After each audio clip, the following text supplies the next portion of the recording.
బంగారం విషయంలో ఇండియా తప్పు చేసిందని, ఇతర దేశాలు బంగారం రిలేటెడ్ గా పెద్దగా ట్యాక్స్ తీసుకుని తరుణంలో ఇండియా 18% ట్యాక్స్ తీసుకోవడం కారణంగా కోట్లలో నష్టం వాటిల్లుతూ ఉందని అండ్ బిజినెస్ కూడా దెబ్బతింటుందని ఇలా వరల్డ్ గోల్డ్ కౌన్సిల్ వాళ్ళు WGC వాళ్ళు ఇంపార్టెంట్ ఆర్టికల్ ని పబ్లిష్ చేశారు. దీని గురించి మాట్లాడుకోవాలి. బట్ దానికి ముందు నిన్న రాత్రి యుఎస్ కి సంబంధించిన ఫెడ్ మీటింగ్ ఒక అవుట్కమ్ వచ్చింది. అవుట్కమ్ రాగానే మార్కెట్స్ పెరిగాయి, బంగారం కూడా 2% దగ్గరగా పెరిగింది. బట్ దెన్ తర్వాత వచ్చిన కామెంటరీ బంగారం వెండి ఈవెన్ స్టాక్ మార్కెట్ ని కూడా కూల్ ఆఫ్ చేసింది. కాబట్టి ఫెడ్ వాళ్ళ జస్ట్ డెసిషన్ మాత్రమే కాదు, దాని కామెంటరీని కూడా డీటెయిల్డ్ గా పెట్టాను విత్ కంక్లూజన్. దీని గురించి మాట్లాడుకుందాం. ఆల్సో యుఎస్ ఒక జోర్డాన్ బేసెస్ పైన ఇరాన్ వాళ్ళు దాడి చేశారా? ఇప్పుడు ఇరాన్ రిలేటెడ్ గా యుఎస్ వాళ్ళు దాడి చేస్తున్నారు. ఇది ఇవాళ మార్కెట్ టైం లోనే జరిగింది. అండ్ యుఎస్ ఒక ప్రెసిడెంట్ ట్రంప్ కూడా నేను గట్టిగానే రెస్పాన్స్ ఇస్తాను, చాలా గట్టిగా కొడతాను ఈసారి నెల లాస్ట్ టైమ్స్ లానే మాట్లాడుతున్నారు. అండ్ ఇంకొక ఇంపార్టెంట్ పాజిటివ్ విషయం నిన్నటి వీడియోలో మాట్లాడుకుంది, దాని అప్డేట్, దాని కంటిన్యూషన్ కూడా మాట్లాడుకోవాలి. Because crude oil almost $90 per barrel కి వచ్చేసిందని చెప్పి మనకంతా టెన్షన్స్ అయితే ఉంటాయి కదా మార్కెట్ ఏమవుతుందని. బట్ ఈ ఒక్క థింగ్ ఇంకా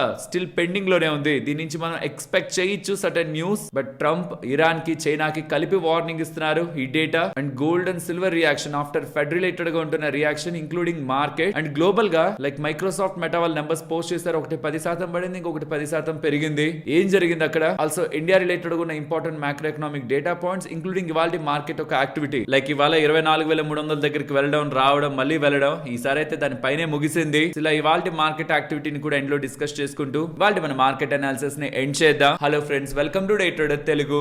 గుడ్ ఈవినింగ్ ఫ్రెండ్స్. ఇక్కడ మీకు స్క్రీన్ మీద ఒకటి పెట్టాను, గమనించండి. సౌత్ కొరియా రిలేటెడ్ గా కేవలం 2 స్టాక్స్ తో ఆ ఇండెక్స్ భారీగా పెరిగింది కదా. 3,000 దగ్గరగా ఉంటున్నది కాస్త 9,500కి వెళ్ళిపోయింది కొన్ని నెలల్లోనే. దీంతో అక్కడ ఉంటున్న యువత అండ్ చాలా మంది ఇన్వెస్టర్స్ కి కూడా అరే ఇంత షార్ట్ టర్మ్ లో ఇంత లాభాలను చూస్తున్నాం కదా, మన దగ్గర ఉండేదే కాకుండా లీవరేజ్ తీసుకొని అప్పు తీసుకొని మరి పెట్టుబడి చేస్తే ఎలా ఉంటుందని ఎలా భారీగా పెద్ద మొత్తంలో చిప్ రిలేటెడ్ కంపెనీస్ లో పెట్టుబడులు చేశారు. ఏమైంది? ఇండెక్స్ ఇట్ సెల్ఫ్ 40 to 50% దగ్గరగా పడింది. అది కూడా వెరీ షార్ట్ గా పడింది. దీంతో ఆల్మోస్ట్ $2 trillion దగ్గరగా మార్కెట్ క్యాప్ కోల్పోయింది. ఇది పక్కన పెట్టండి, ఫైనాన్స్ మినిస్టర్ వచ్చి సారీ చెప్పే వరకు వెళ్ళింది. మినిస్టరే బయటకు వచ్చి అపాలజైజ్ చేసి రీటైల్ ఇన్వెస్టర్స్ భారీగా నష్టపోయారని ఎలా బాధపడ్డారు. ఎంత నష్టపోయారు అనుకుంటున్నారు? ఏదో కొన్ని వందల మంది, వేల మంది కాదు, సుమారుగా ఎంటైర్ సౌత్ కొరియాకి సంబంధించిన అడల్ట్ పాపులేషన్ లో 3.4% అడల్ట్ పాపులేషన్ దీని కారణంగా ఇంపాక్ట్ అయింది. చాలా అకౌంట్స్ ఫుల్లీ లిక్విడేట్ అయిపోయాయి. యాజ్ పర్ గోల్డ్మెన్ సాక్స్ అది 3 లక్షల నుంచి 5 లక్షల వరకు ఉండొచ్చు అనేది అంచనా. ఇది ఎందుకు చెప్తున్నాను అంటే మార్కెట్ పెరుగుతుంది కదా అని ముందు వెనక చూసుకోకుండా ఇష్టం వచ్చినట్లు యాక్టివిటీ తీసుకుంటే, స్పెషల్లీ MTF ట్రేడింగ్ రిలేటెడ్ గా ఇది లాస్ట్ స్టాక్ మార్కెట్ మిస్టేక్స్ లో క్లియర్ గా ఎక్స్ప్లెయిన్ చేశాను. ఇది ఎంత పెద్ద భూతం అని. దయచేసి బ్రోకర్స్ ఇస్తున్నారు కదా అని తీసుకోకండి. మార్కెట్ ఫాల్ అది మీ ఎంటైర్ క్యాపిటల్ ని పట్టుకు వెళ్ళిపోతుంది. ఇన్వెస్ట్మెంట్ అనే పేరుతో ఇలా లీవరేజ్డ్ పొజిషన్స్ తీసుకొని మీ క్యాపిటల్ ని రిస్క్ లో పెట్టద్దనేది మనవి. నిన్న యుఎస్ రిలేటెడ్ వచ్చిన important update, gold, silver, even market related గా వెరీ ఇంపార్టెంట్ అప్డేట్ గురించి మాట్లాడుకోవాలి. నిన్న ఫెడ్ వాళ్ళు ఎటువంటి వడ్డీ రేట్ల హైక్ చేయలేదు. ఇది మార్కెట్ కి మంచి విషయమే. కాబట్టి నిన్న మీరు గమనిస్తే ఈ అప్డేట్ వచ్చాక బాగా పడున్న యుఎస్ మార్కెట్స్ కాస్త రికవర్ అయ్యాయి. ఇండియన్ ఈక్విటీ మార్కెట్ కూడా పెరిగింది. బట్ దెన్ తర్వాత ప్రెస్ కాన్ఫరెన్స్ లో తను ఏం మాట్లాడారు? యుఎస్ ఎకానమీ స్ట్రాంగ్ రెసిలియన్స్ తో ఉందని చెప్పారు. ఎకానమీ స్ట్రాంగ్ గా ఉంటే వడ్డీ రేట్లు కట్ చేయాల్సిన అవసరం ఏంటి? సో ఈ స్టేట్మెంట్ కూడా మార్కెట్ కి మంచిది కాదు. ఆల్సో ఇన్ఫ్లేషన్ ఫెడ్ అనుకున్న 2% టార్గెట్ కంటే ఎక్కువగానే ఉందని, ఇన్ఫ్లేషన్ ఎక్కువగానే ఉందని, ఎకానమీ బాగుందని అండ్ ఫెడ్ వాళ్ళు 2% కంటే అబోవ్ ఉంటుంటే, ఇన్ఫ్లేషన్ ఉంటుంటే చూసి చూడనట్లు వదిలేస్తారు అనుకోకండి. రీసెంట్ గా వచ్చిన June inflation data actually rate cut చేయొచ్చు అనే లాంటి ఇండికేషన్ ఇచ్చింది. అలాంటి సాఫ్ట్ డేటా 1-2 సార్లు వచ్చే డేటాని చూసి అయితే నేను డెసిషన్స్ ని తీసుకోను. అండ్ మార్కెట్ లో ఏం జరుగుతుందని దాన్ని బట్టి కూడా మేము డెసిషన్స్ ని తీసుకోం. ఫెడ్ ఇన్ఫ్లేషన్ ని కంట్రోల్ చేస్తుంది, 2% కి మించుంచే ప్రయత్నం అయితే చేయదు అని చెప్తుండడం ఈసారి లేదు. కానీ సెప్టెంబర్ లో రేట్ హైక్ ఉండొచ్చు అనేలా మార్కెట్ బిలీవ్ చేస్తూ తను రేట్స్ హైక్ ఈసారి ఉండదన్నప్పుడు పెరిగిన మార్కెట్ ఆఫ్టర్ ఈ స్టేట్మెంట్స్ ప్రెస్ తో చేసిన తర్వాత పడ్డం అయితే మొదలైంది. సో అలా ఎప్పుడైతే వడ్డీ రేట్ల హైక్ ఉండట్లేదు అని చెప్పినప్పుడు బంగారం సుమారుగా 3% పెరిగి $4,000 బిలో దగ్గరగా ఇంటర్నేషనల్ ప్రైస్ లో ఉంటున్న గోల్డ్ కాస్త $4,120 వెళ్ళింది పర్ ఔన్స్ చెప్తున్నాను. ఆల్మోస్ట్ 3% వెళ్ళింది. అండ్ ఎప్పుడైతే మళ్ళీ ప్రెస్ కాన్ఫరెన్స్ స్టార్ట్ అయ్యి 2% ఇన్ఫ్లేషన్ ని టాలరేట్ చెయ్యం, ఎకానమీ బానే ఉంది, మమ్మల్ని అంత ఈజీగా వదిలేస్తాం ఇన్ఫ్లేషన్ అని అనుకోవద్దు. ఈ మాటలు ఎప్పుడైతే మాట్లాడారో అండ్ దానికి తోడు ఇక్కడే మెన్షన్ చేశాను చూడండి, నిన్నటి టెక్స్ట్ లో కూడా 3 మెంబర్స్ రేట్ పెంచాలని చెప్పారు, రేట్ హైక్ చేయాలని చెప్పారు. అవుట్ ఆఫ్ 12 9 మెంబర్స్ ఏమో మంచిగా రేట్ ని అలానే ఉంచుదాం అని చెప్తే 3 మెంబర్స్ ఏమో అలా ఉంచొద్దు, పెంచండి, పాస్ కాదు, హైక్ చేయాలి అన్నారు. వాళ్ళు ఎవరెవరు? హెమాక్, కాష్కారి అండ్ లోగాన్. ఈ 3 ఫెడ్ మెంబర్స్ రేట్ హైక్ చేయాలని మాట్లాడారు. ఒకవేళ చేస్తుంటే మాత్రం బంగారం వెండి ఈ పార్టీకి ఇంకా పడేది అండ్ మార్కెట్ కూడా ఇవాళ నెగిటివ్ గా రియాక్ట్ అయ్యేది. అండ్ కెవిన్ వార్ష్ చేసిన ఓవరాల్ స్టేట్మెంట్స్ ని కూడా ఇక్కడ మీకు స్క్రీన్ మీద ఉంచుతున్నాను. మనం మాట్లాడుకుంది కాకుండా ఇంకేం సీరియస్ అప్డేట్స్ లేవు. గతంలో ఫెడ్ చైర్మన్స్ ఏం చేసేవాళ్ళంటే అవుట్లుక్ ఇచ్చేవాళ్ళు, నెక్స్ట్ కమింగ్ టైమ్స్ ఇలా చేస్తాం అలా చేస్తాం అని. తినాలా ఏం ఇవ్వట్లేదు, గతంలోనే ఇవ్వలేదు, ఇప్పుడు ఇవ్వలేదు. సో ప్రతిసారి మనం CPI inflation data, economy related ఉన్న జాబ్స్ డేటా, జీడిపి డేటాను చూసి మనమే అంచనాలు వేసుకోవాలన్నమాట, ఇలా జరగచ్చా జరగకూడదా అని. So September 15th next fed meeting. అప్పటి వరకు మనం ఫెడ్ గురించి మాట్లాడుకోవాల్సిన అవసరం లేదు. నెక్స్ట్ బంగారం రిలేటెడ్ గా మాట్లాడాలి. నిన్న వరల్డ్ గోల్డ్ కౌన్సిల్ వాళ్ళు ఒక రిపోర్ట్ ని పబ్లిష్ చేశారు, స్పెషల్లీ ఇండియా రిలేటెడ్ గా గోల్డ్ ఒక ట్రేడ్ ఇంపాక్ట్ అయిందని. ఓవరాల్ వాల్యూ పరంగా 50% పెరిగింది ఇయర్ ఆన్ ఇయర్, ఎందుకంటే గోల్డ్ ధర పెరుగుంటుంది అండ్ ట్యాక్స్ కూడా గవర్నమెంట్ పెంచింది. దాని రిలేటెడ్ గా గోల్డ్ ఒక వాల్యూ పెరిగింది 50% దగ్గరగా. మనం కొనేది అంతకు ముందు 1,33,000 కోట్లకి బంగారం మనం కొంటే లాస్ట్ టైం సేమ్ పాయింట్ లో ఇప్పుడు 1,98,000 కోట్లకి కొన్నామని, ఆల్మోస్ట్ 65,000 కోట్లు ఎక్కువ పెట్టి కొన్నామని, సుమారుగా 50% ఎక్కువ పెట్టి కొన్నామని. కానీ వెయిట్ పరంగా, టన్నుల పరంగా తక్కువ కొన్నాం. మరి ఎందుకు ఎక్కువ డబ్బులు పెట్టాం, ఎందుకు బంగారం రిలేటెడ్ గా ఎక్కువైంది? ఒకటి, బంగారం ధర పెరిగింది. రెండోది, ట్యాక్సుల రూపంలో కూడా ఇండియా ప్రజల దగ్గర నుంచి కలెక్ట్ చేస్తుందని. నార్మల్ ట్యాక్స్లు, సెంట్రల్ గవర్నమెంట్ వేసే ట్యాక్స్ లో 15%, దాని మీద 3% జిఎస్టీ, సెంట్రల్ జిఎస్టీ, అదే మీకు 18% అవుతుంది. అంతా కలుపుకుంటే ఆల్మోస్ట్ 18 to 18.4% దగ్గర వస్తుంది. చాలా కంట్రీస్ లో మీకు గోల్డ్ రిలేటెడ్ గా ట్యాక్స్ ఏ ఉండదు. సో ఇప్పుడు ఏమవుతుంది, వేరే కంట్రీస్ లో బంగారాన్ని కొని ఇండియాకి గన్ స్మగ్లింగ్ చేయగలిగితే 18.4%, సుమారుగా 18% అయినా బెనిఫిట్ మనకు దొరుకుతుంది అనే ఒక ఆలోచనతో చాలా మంది స్మగ్లింగ్స్ చేస్తున్నారని. గ్రే మార్కెట్ ని పుష్ చేస్తుంది గవర్నమెంట్ ఆఫ్ ఇండియా, మంచిగా దాన్ని ఎంకరేజ్ చేస్తుంది. దయచేసి ట్యాక్స్లను తగ్గించాలి, అంత ట్యాక్స్లని పెంచడం కారణంగా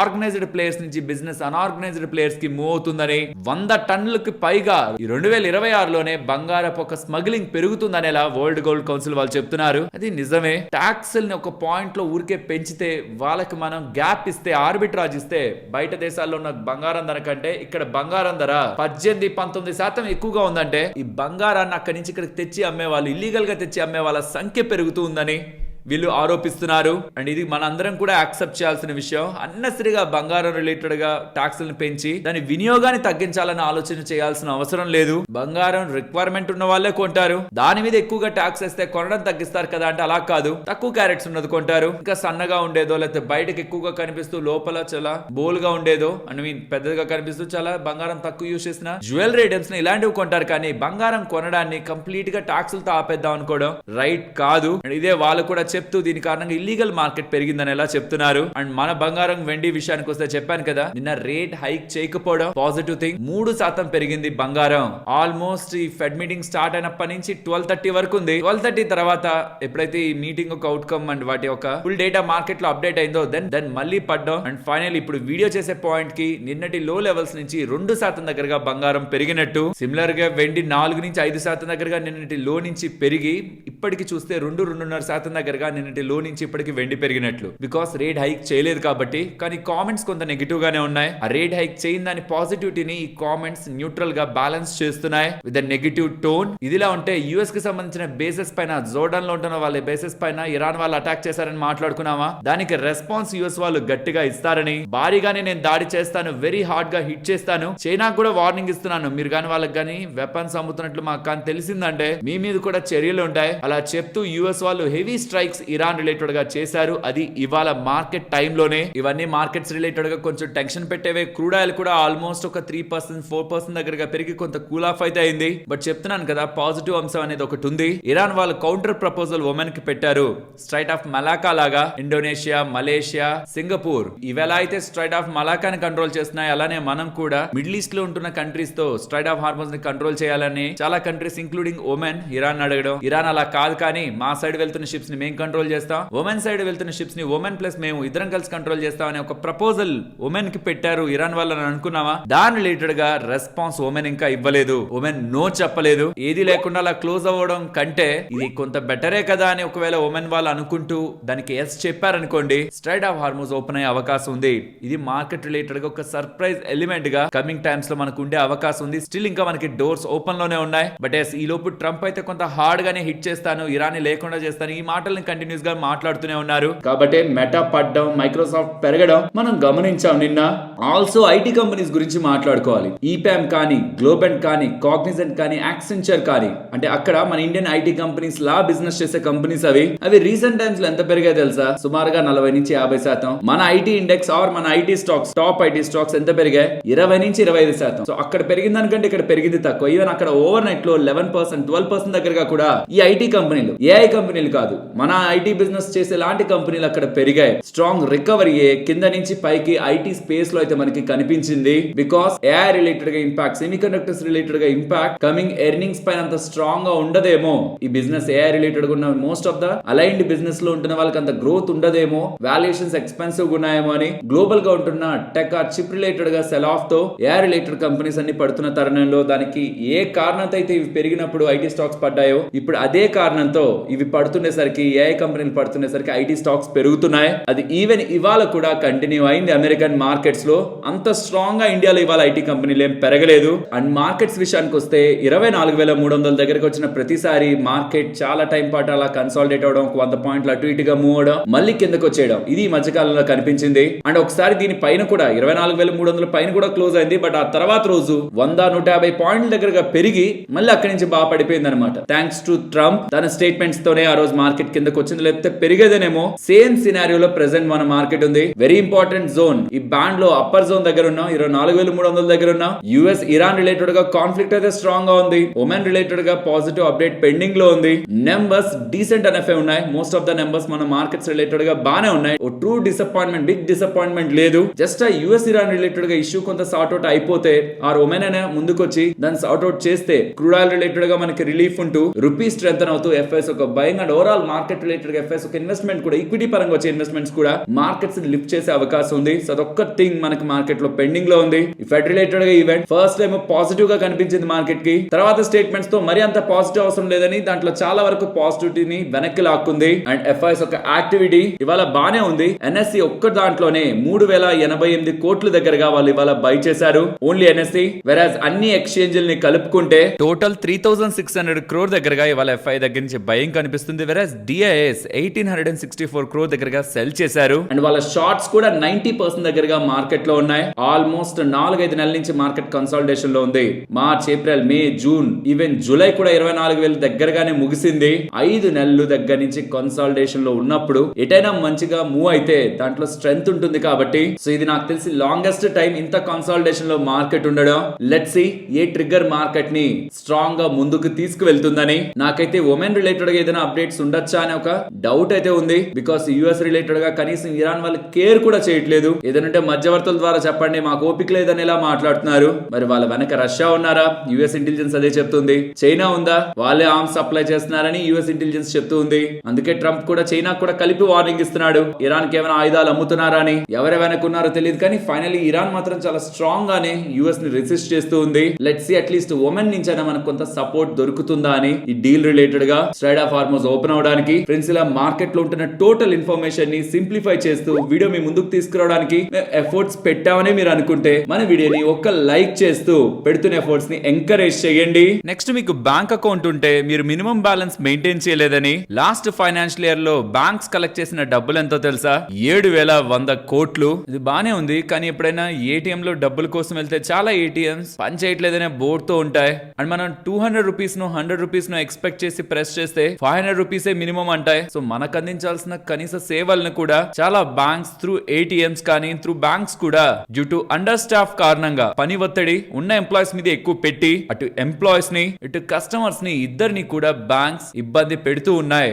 7,100 కోట్లు. సో దీంతో ఎంత మంది ఎంప్లాయీస్ ని చేర్చుకొని ప్రజలకు ఇంకెంత మంచి సేవలను అందించవచ్చు అన్లెస్ దాని ప్రాఫిట్ లో మార్చుకోకుండా గ్రోత్ ఓరియంటేషన్ లో చూడకుండా ఉంటే. అండ్ మీరు ఈ 7,100 కోట్లు ఏదైనా కాంట్రిబ్యూట్ చేశారా? మినిమం బ్యాలెన్స్ రిలేటెడ్ ఏదైనా పెనాల్టీని ఎప్పుడైనా పే చేశారా? చేస్తే అది ఎంత పే చేశారు, ఏ బ్యాంక్ రిలేటెడ్ గా పే చేశారో కామెంట్ సెక్షన్ లో చెప్పండి. నెక్స్ట్ పీయూష్ గోయల్ గారు ఇండియా యుఎస్ రిలేటెడ్ గా trade deal almost final stages కి వచ్చిందని, ఒకే ఒక్క కండిషన్ రిలేటెడ్ గా, జస్ట్ వన్ కండిషన్ రిలేటెడ్ గా వెయిట్ చేస్తున్నట్టు. ఆ కండిషన్ ఏంటంటే ఇతర మన చుట్టుపక్కల ఉంటూ మన కాంపిటీషన్ ఇస్తున్న కంట్రీస్ తో కంపేర్ చేస్తే మనకి కంపారిటివ్ గా కొంత అడ్వాంటేజ్ ట్యాక్స్ రూపంలో అమెరికా ఇవ్వగలుగుతుంటే దాని అప్పుడే కదా ఈ ట్యాక్స్ రిలేటెడ్ గా చేసుకుంటున్న డీల్ కి ఒక అర్థం ఉంటుంది. దానికోసమే వెయిట్ చేస్తున్నా అని. వన్స్ ఆ కండిషన్ మీట్ అయితే అగ్రిమెంట్ అయిపోతుంది, యుఎస్ ఇండియా ట్రేడ్ డీల్ అయిపోతుందని. అండ్ 100% ఇండియా మీద టారిఫ్ వేస్తా అన్నారు కదా అమెరికా వాళ్ళు. మళ్ళీ దాని మీద మీరేమనుకుంటున్నారు అంటే అదేం చట్టం అయిపోదు కదా ఇమీడియట్ గా. యుఎస్ ఇరాన్ రిలేటెడ్ గా వార్ జరుగుతున్నప్పుడు ఈ చట్టం రిలేటెడ్ గా డిస్కషన్స్ వచ్చాయి. అండ్ తర్వాత యుఎస్ఏ రష్యా నుంచి ఆయిల్ కొనుక్కోమని శాంక్షన్స్ ని లిఫ్ట్ చేసింది కాబట్టి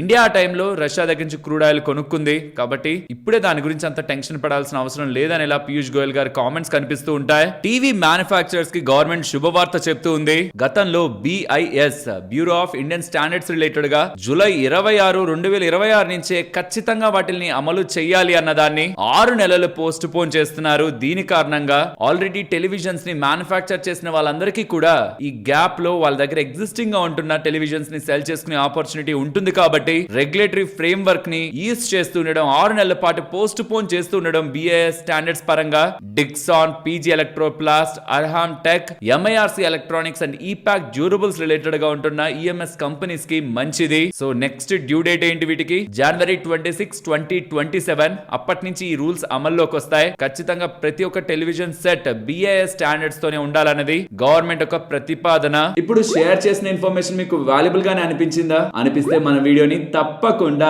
లైక్ చేయండి. నెక్స్ట్ NTPC వాళ్ళు 16,70,000 కోట్లకు సంబంధించిన క్యాపెక్స్ ఒక ప్లాన్స్ ని అనౌన్స్ చేశారు. అందులో న్యూక్లియర్ కెపాసిటీ రిలేటెడ్ గా 30 గిగావాట్ బై 2047 లోపని, 130 gigawatt renewable energy target FY 37 లోపని and 38.9 gigawatt battery storage pipeline ని కూడా కమింగ్ ఇయర్స్ వీళ్ళు ఎయిమ్ చేస్తున్నట్టు. Total gigawatt capacity 250 gigawatt total కెపాసిటీతో ఇండియా ఒక green and renewable segment related, even nuclear space related గా కూడా స్ట్రాంగ్ గా వీళ్ళ ప్లాన్స్ ని అప్డేట్ చేస్తున్నారు. ఆల్సో NTPC గ్రీన్ వాళ్ళు కూడా వాళ్ళ కెపాసిటీ ఎక్స్పాన్షన్ రిలేటెడ్ గా అప్డేట్ చేస్తూ commercial operation 50 megawatt solar capacity related గా స్టార్ట్ అయిందని, రాజస్థాన్ లో దీన్ని వీళ్ళు యాడ్ చేసుకున్నట్లు. దీంతో వీళ్ళు టోటల్ ఇన్స్టాల్డ్ కెపాసిటీ 91,080 మెగావాట్ దగ్గరగా ఉందని అప్డేట్స్ చేశారు. HFCL వాళ్ళు ఉన్నారా, వాళ్ళకి ఇంటర్నేషనల్ ఎక్స్పోర్ట్ ఆర్డర్ ఒకటి లభించింది. దాని విలువ $46.13 మిలియన్. ఇండియన్ రూపీస్ లో చూస్తే 441.53 లక్షలు. ఇది ఒక international order. Optical fibre cables వీళ్ళు ఈ ఆర్డర్ లో భాగంగా సప్లై చేస్తారు. జనవరి 2027 లోపు ఇది కంప్లీట్ చేసుకుంటారని వీళ్ళు చెప్తున్నారు. నెక్స్ట్ MTOR టెక్నాలజీస్ గురించి మాట్లాడుకోవాలి. MTOR టెక్నాలజీస్ వాళ్ళకి మంచి ఆర్డర్, ఒక ఇంక్రిమెంట్ అయితే వచ్చింది. ఆల్మోస్ట్ ఈ ఆర్డర్ ఒక టోటల్ వాల్యూ 3,100 కోట్లకు సంబంధించింది. కానీ ఇంక్రిమెంటల్ వాల్యూ అంటే గతంలో వచ్చిన ఆర్డర్ దానికి ఎంత ఇంక్రిమెంట్, కొత్త ఆర్డర్ ఎంత వచ్చిందంటే ఆల్మోస్ట్ 820 కోట్లకు సంబంధించిన ఆర్డర్. ఎగ్జిస్టింగ్ గా ఉన్న క్లయింట్ దగ్గర నుంచి గతంలో ఉన్న ఆర్డర్ ని పెంచుకుంటూ ఇంకొక అప్డేట్, అమెండ్మెంట్ వస్తూ ఉండడం. కంపెనీ నేమ్ అయితే వీళ్ళు మెన్షన్ చేయట్లేదు కానీ ఎగ్జిస్టింగ్ క్లయింట్ అంటున్నారు. మేబీ బ్లూమ్ ఎనర్జీ అయి ఉండొచ్చు. అండ్ మీరు గమనిస్తే అది కూడా ప్రీ మార్కెట్ లో 9% దగ్గరగా పెరిగింది. సో పారలల్ గా ఇక్కడ MTOR కూడా, అక్కడ బ్లూమ్ ఎనర్జీ పెరగడం, ఇక్కడ MTOR పెరగడం, పారలల్ గా వీళ్ళు ఆర్డర్ రిలేటెడ్ గా అప్డేట్ చేస్తుండడం, ఇవన్నీ కూడా కంపెనీని ఇవాళ మంచిగానే ఉంచాయి. L&T వాళ్ళకి 10,000 నుంచి 15,000 కోట్లు విలువ చేసే order 1600 megawatt thermal power plant related గా లభించిందని, NTPC వాళ్ళ దగ్గర నుంచి లభిస్తున్న ఆర్డర్ అని అప్డేట్ చేశారు. నెక్స్ట్ NLC ఇండియా వాళ్ళకి 900 megawatt solar power project related గా లెటర్ ఆఫ్ ఇంటెంట్ LOI అయితే లభించింది from GUVNL, Gujarat Urja Vikas Nigam limited. Next Vedanta aluminium metal వాళ్ళు ఇవాళ నెంబర్స్ ని పోస్ట్ చేశారు. బట్ నెంబర్స్ తో పాటు డివిడెండ్ ని కూడా ప్రకటించారు. డివిడెండ్ ప్రతి షేర్ కి ₹8 ఇస్తున్నారు.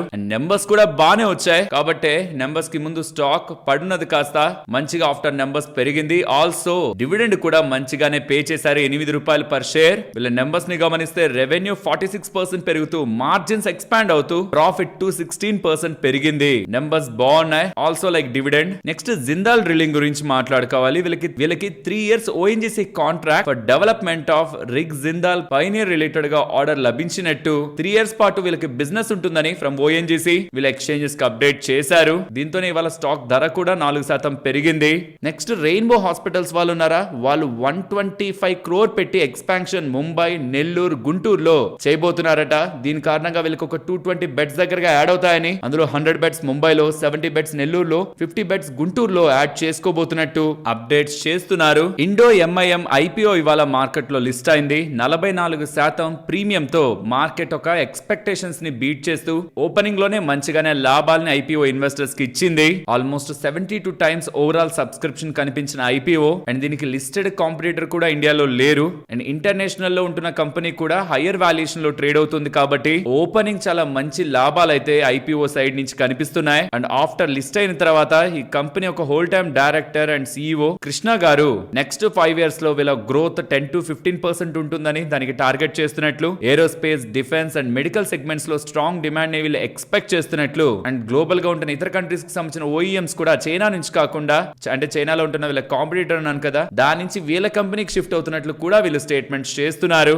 సో ఇప్పుడు కొనాలనుకుంటున్న ఇన్వెస్టర్స్ మేనేజ్మెంట్ చెప్తున్న ఈ గైడెన్స్ ని కమింగ్ క్వార్టర్లీ నెంబర్స్ లో ట్రాక్ చేస్తూ రావాలి. అండ్ ఎల్ఎన్టీ వాళ్ళు న్యూ ఎలక్ట్రానిక్స్ బిజినెస్ లోకి ఎంటర్ అవుతున్నట్టు $4.85 బిలియన్ మార్కెట్ ని టార్గెట్ చేస్తున్నట్లు కనిపిస్తుంది. దీనికోసం వీళ్ళు 5,000 కోట్లు కమింగ్ నెక్స్ట్ 5 years లో ఖర్చు పెట్టి manufacturing, research and product development related గా electronic products and systems business లోకి చేస్తారని. అంటే దీంట్లో ఏముంటాయి, ఇందులో ఆల్మోస్ట్ ఒక 4 వర్టికల్స్ ని మనం ఎక్స్పెక్ట్ చేయొచ్చు. Mobility, power electronics, robotics and automation, also strategic electronics ని కూడా వీళ్ళు బిజినెస్ గా తీసుకురాబోతున్నట్లు అప్డేట్స్ చేస్తున్నారు. ఇది 40 acre వీళ్ళ కోయంబత్తూర్ లో ఉంటున్న క్యాంపస్ లో with centres, R&D centres in Bengaluru and Coimbatore లో పెట్టి వీళ్ళు ఈ బిజినెస్ ని చేయాలనుకుంటున్నట్లు అప్డేట్స్ చేస్తున్నారు. నెక్స్ట్ నెంబర్స్ గురించి మాట్లాడుకుందాం. కర్ణాటక బ్యాంక్ ఒక numbers, total deposits year on year లో 7% గ్రో అవుతూ కాసా 12% ఇంప్రూవ్ అవుతూ కాసా రేషియో లాస్ట్ ఇయర్ 30.8 దగ్గరగా ఉండి సార్ 32.4 దగ్గరగా వస్తుంది. Net interest income 24%, operating profit 24% and profit 43% దగ్గరగా గ్రో అవుతూ నెట్ ఇంట్రెస్ట్ మార్జిన్స్ ఎక్స్పాండ్ అవుతూ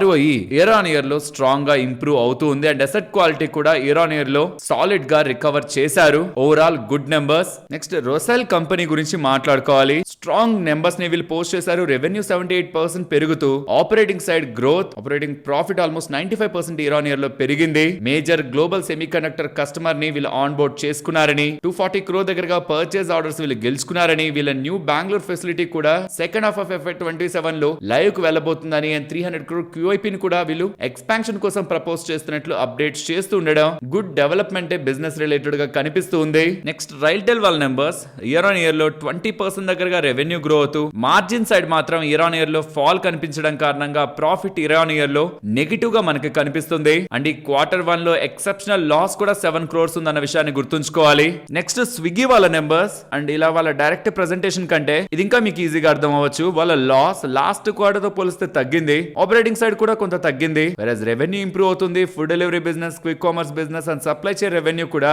క్వార్టర్ లో మీకు ఇంప్రూవ్ అవుతున్నట్లే కనిపిస్తుంది. బట్ ఇది మార్కెట్ ఎక్స్పెక్టేషన్స్ కంటే బిలో నెంబర్సే, బికాస్ మార్కెట్ ఇంకా మంచి నెంబర్స్ ఎక్స్పెక్ట్ చేసింది. లాస్ట్ 2 రోజుల్లో స్టాక్ 10% దగ్గరగా పెరిగింది. మరి మార్కెట్ ఎక్స్పెక్టేషన్స్ ఏంటి?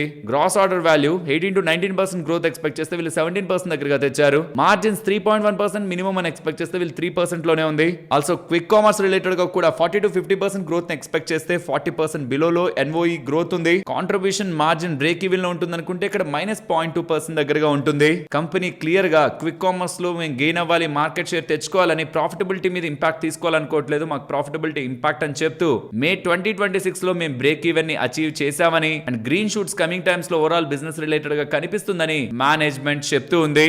ఓవరాల్ చూడడానికి బానే ఉంటున్నా లాస్ట్ 2 రోజుల్లో స్టాక్ 10% పెరుగుతూ ఉండడం నెంబర్స్ రిలేటెడ్ గా ఒపీనియన్ ని కొంత చేంజ్ చేస్తుంది. బట్ క్లియర్ గా కంపెనీ మేనేజ్మెంట్ మాత్రం మేము ప్రాఫిట్ మీదే ఫోకస్ చేస్తున్నాం, అంతేకాని క్విక్ కామర్స్ లో గ్రోత్ కోసం చూస్తూ ప్రాఫిట్ ను వదులుకోవట్లేదని ఇలా చెప్తున్నారు. సరే మరి నేనుండనా మరొక ఇంట్రెస్టింగ్ వీడియోతో మళ్ళీ మీ ముందుకు వస్తాను. అంతవరకు టేక్ కేర్. జై హింద్.